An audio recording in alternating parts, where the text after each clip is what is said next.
back to another video feature of the Immersive Worlds Handbook. I am going to take you on a tour here of the train, the Harry Potter themed train that connects the two Universal parks here in Orlando, Florida. So let me take you for this interesting tour on this ride.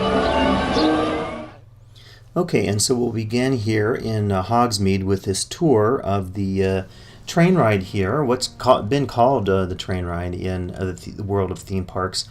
The Hogwarts Express, and you'll see a lot of video of me queuing about here, and certainly in some cases I would say the queue lines, particularly in King's Cross, are pretty remarkable in terms of some of the theming. You know, there's some unique elements there, and as you'll see on the ride itself, it's most unique, I think, in terms of transforming what has been a rather nostalgic and historic ride in the train into something entirely different.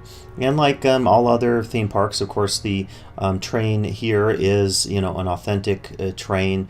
Parks vary in terms of those that are powered, in terms of those that are steam powered and so forth. But what they've done differently here, as you'll see in a bit, is to turn the train into this hybrid technological device on the inside, and also to immerse the guests within the storytelling using this traditional ride.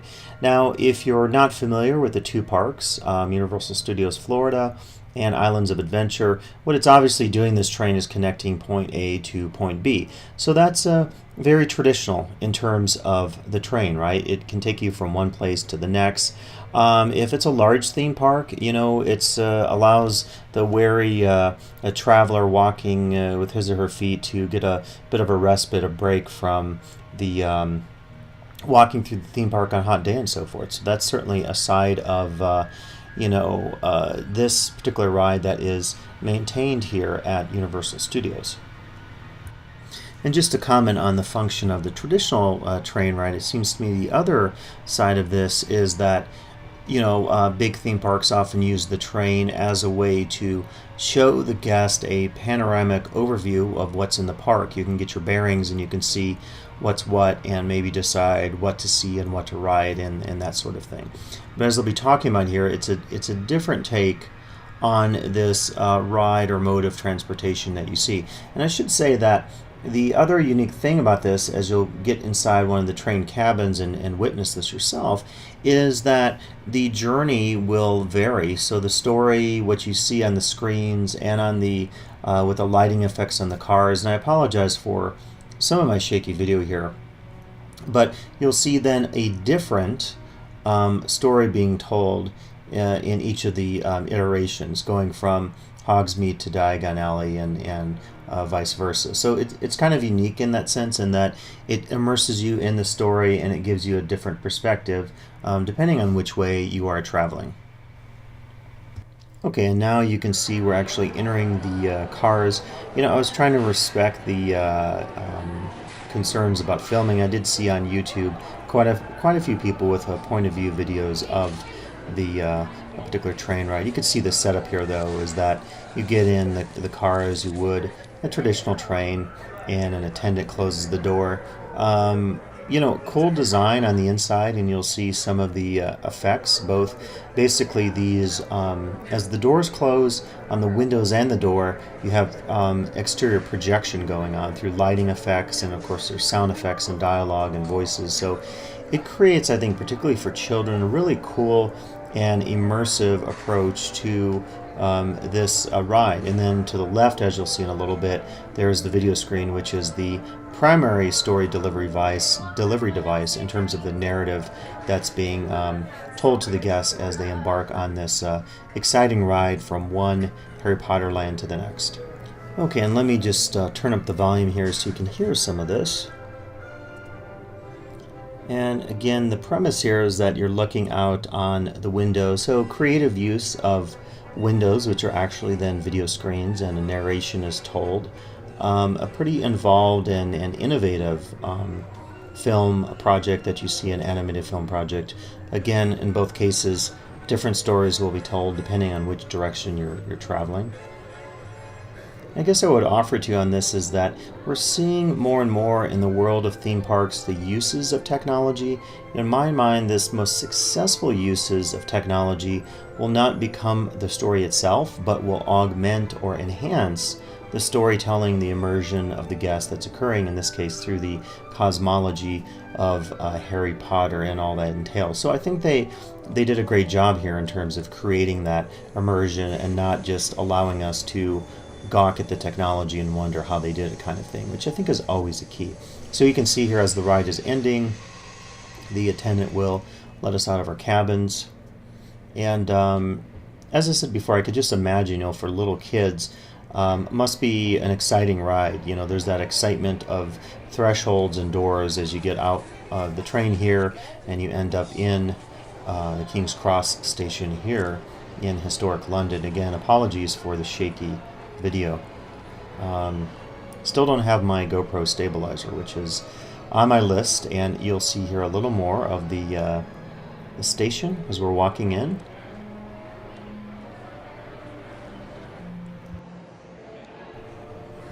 As we enter the station here, there's one cool effect that because as anyone else, when I'm new to visiting an attraction like this, I wasn't quite aware of it, and I read more about it after the fact. And this is that effect that's famous in the films in terms of the young kids basically transporting or teleporting through the wall. And I'll show you a freeze frame of that here. There's an effect, a pretty cool technological effect right here. And I'll just freeze that. You could see it. It basically gives the effect of the person going through the wall. So you could have one of your family members or friends, someone in your party, basically take a shot of that, take a video of that. A pretty cool effect, certainly, in terms of, again, establishing part of that lore mythology of the Harry Potter worldview. And one of the things I would say is that I think, as I mentioned this earlier, they did a very nice job here with the historic King's Cross station. It's kind of fun, and it's a curious thing, right? Because you think about how a place that maybe is mundane for people doesn't have significance, but places like these, of course, are symbolized, if you will, through this form of narrative told through the Harry Potter worldview. So it's interesting that you can take a relatively utilitarian space like a train station from London and turn it into something more magical. So, the train also functions, I think, in this sense of suggesting symbolically the journeying and entering into other worlds. So effective symbol, I would say, overall, in terms of letting the guest know that he or she is in a new place somewhere magical, and that as they move between the two worlds of Harry Potter, the two theme lands, they can think about that journey, which, as I've suggested earlier, through the technology and narrative storytelling of the interior of the train cabins, is made new and different and significant for the guest. So these are just some of my stills that I took, which I thought emphasized the very nice approach to decor that they did here, interior design in terms of the London side of the train station. I like what they did with the baggage there, as you can see at the back of the wall near the queuing area, and you'll see one close-up shot of this as well here. The water fountains as well, right? Pretty cool. And I heard that they have sandwiches for sale, I think on the King's Cross side. At one point you could, I guess, pick those up if you're hungry before you board the train. And in a second here, we'll get a shot of the train pulling up. And you can see that here. And, a little bit of a side story. It just reminded me, thinking about the train and its significance, it reminded me of working at Astroworld and the steam engine there, and just how much pride many of the steam engineers took in driving the train around the park, and how the training was certainly extensive because, as you can imagine, with a train, it's a ride or form of transportation that is obviously very challenging to operate, and also has a lot of safety concerns. So, it just reminded me a little bit of that history and that lore that was always so reminded to me, and it was so significant for many of my co-workers at Six Flags Astroworld. So what we'll do here is then this time you'll see the return trip. You can see a bit of the narrative, how it's different, the story that's told on the screens as you see some guests come off. And then also I'm going to try to show you, I pointed the camera more towards the cabins, towards the basically where you enter the cabins rather, and that way you can see some of those lighting effects, which I think are pretty cool, and as I said earlier, transform this traditional ride into something entirely different in terms of giving the guest two forms of entertainment going on. Really three forms. One is simply riding the train, the traditional. The second would be the technology, the video screen that is the main story, and then the ancillary, the exterior lighting effects on the cabin windows and the cabin window door.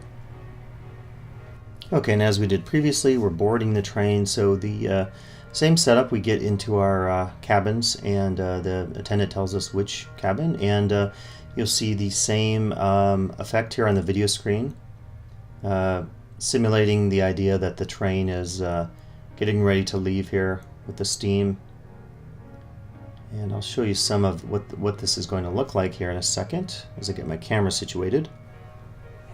And I'll flip up the volume here so you can hear some of the music and narration as it's happening.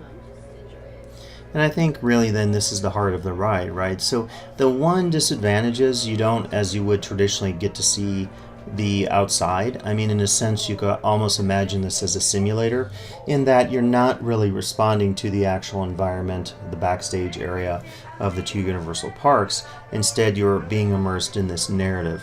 But I think it's all for the better for the guests, because again, this is really allowing you to get into that Potter worldview that is so important to people, all the iterations of it through all the books and video games and the novels, of course, and in this case now we get another version of it through the train and the entirety of the two Harry Potter theme lands here at the Wizarding World. And let's see if I should get the camera back here in a second on what we're seeing and experiencing. Contemporary London, as you can see in the back there, with appears to be the Gherkin and other famous buildings.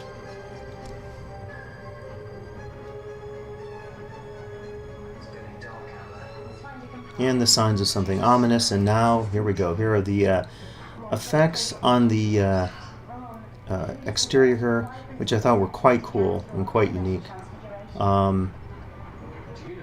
You know, extending the storytelling, making us feel that we're a part of it, right? We're inside the cabin, we're traveling, and they're actually, you know, characters from the Potter worldview inside the train with us. So it lends, I think, authenticity, credibility, and excitement to the journey, and also to the overall narratives being told to us at the theme park here, the two Universal theme parks. And we'll see a little more of that. Go back from the video screen back to the wall, the windows, the doors of the cabin. As you can see once more. Pretty cool effects, right? I mean, a number of cool effects here in terms of different colors of light and shadowing effects. I would say very, very innovative.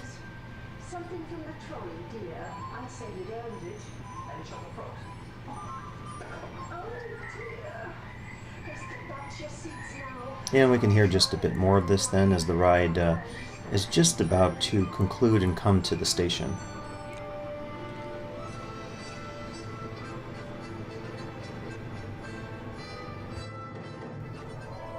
So as you can see, all in all, I think the Hogwarts Express is a pretty curious take on the traditional theme park train ride, which certainly doesn't have to be used only for connecting point A to point B or for giving the guest an overall overview of the theme park. And actually in this case, of course, it's used for a much different purpose. It transports guests, but it also provides them with a sense of narrative storytelling. As you can see here, that when they arrive in one of the two theme lands, they are that much more fully immersed in the narrative cosmological world of Harry Potter. And so I think it's a good reminder for us today that there's a lot you can do with rides in terms of transforming them via technology in this much more hybrid form as we see here at the Wizarding World of Harry Potter. hope you enjoyed this video feature today here at Universal Islands of Adventure and Universal Studios, Florida. Please come back for additional video features of the Immersive Worlds Handbook.